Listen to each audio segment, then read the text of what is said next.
In 1969, a team of researchers did something that sounds almost too disturbing to be real. They took a monkey, put it alone in a small cage, and gave it a lever. Every time it pressed that lever, a tiny dose of cocaine flowed straight into its bloodstream. No limits, no supervision stepping in to stop it. Just the monkey, the lever, and unlimited access to the drug for as long as it wanted. Within days, that monkey stopped eating. It stopped sleeping. It ignored food sitting right in front of it. It pressed that lever over and over, sometimes hundreds of times an hour, until its body simply gave out. Some of the monkeys in this experiment died. Not from overdose exactly, but from complete self-neglect, because the drug had become the only thing that mattered. And for decades, this became the defining story we told ourselves about addiction. Give any brain enough of the right chemical, and it will destroy itself trying to get more. Simple, clean, terrifying. Except that story is missing something enormous. Something almost nobody brings up when they retell it. And once you hear what it is, you will never think about addiction the same way again. Here's the detail everyone leaves out. Those monkeys weren't just given cocaine.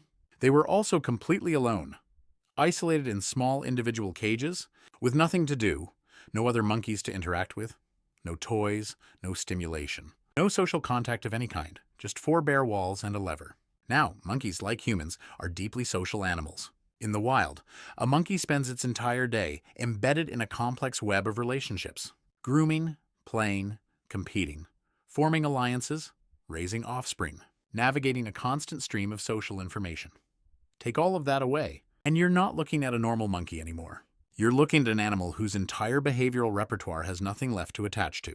So when researchers decided to test what would happen if the environment changed, the results were frankly kind of shocking. In later variations of these experiments, monkeys were given the same access to drugs, but this time in richer environments. Some had access to other monkeys. Some had toys, climbing structures, more space, more stimulation, and in these enriched conditions, drug use dropped dramatically. Some monkeys barely touched the lever at all, even when the drug was sitting right there for the taking. The chemical hadn't changed, the dose hadn't changed. What changed was everything else in that monkey's world. This wasn't just a fluke result buried in a single paper either. Around the same era, a Canadian researcher named Bruce Alexander ran a strikingly similar experiment on rats, and it's become one of the most cited challenges to how we think about addiction. He built something he called Rat Park, a large, colorful enclosure with wheels, tunnels, plenty of space, and other rats to socialize with.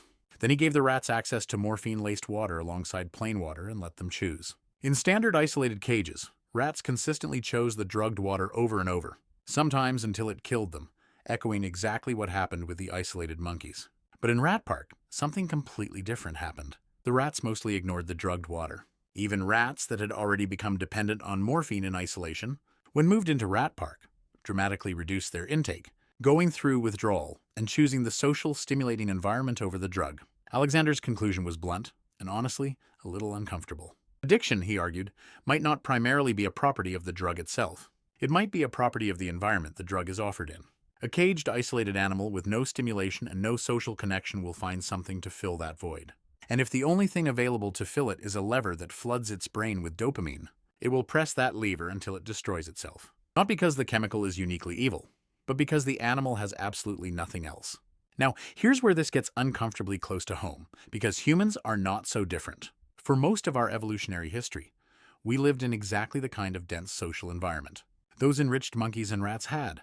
Constant contact, shared responsibility, a tightly woven web of relationships where isolation was rare and, frankly, dangerous. Modern life, for a lot of people, looks a lot more like the isolated cage. Smaller households, fewer close friendships, more hours spent alone, scrolling, working, existing in spaces engineered for one person, rather than a group. And into that gap steps something with a lever built right in.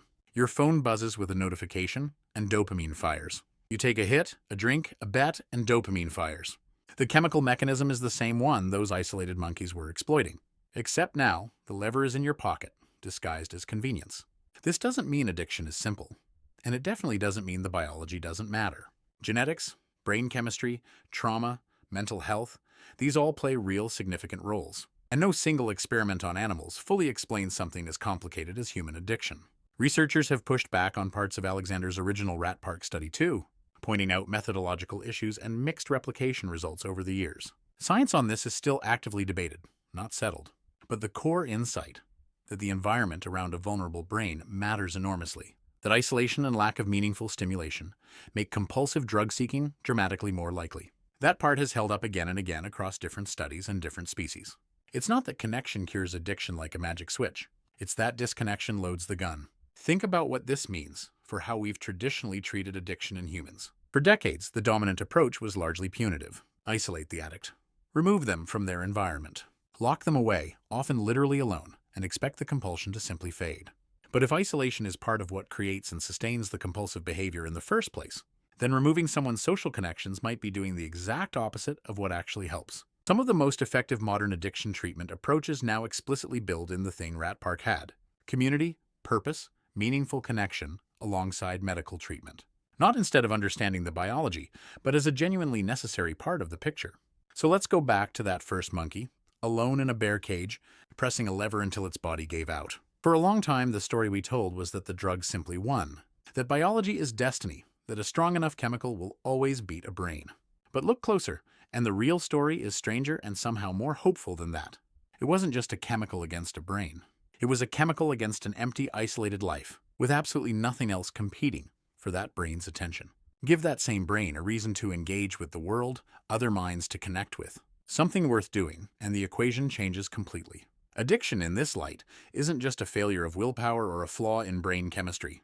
It's often a signal, a desperate attempt by a starved, isolated nervous system to feel something, anything, in an environment that gave it nothing else to feel.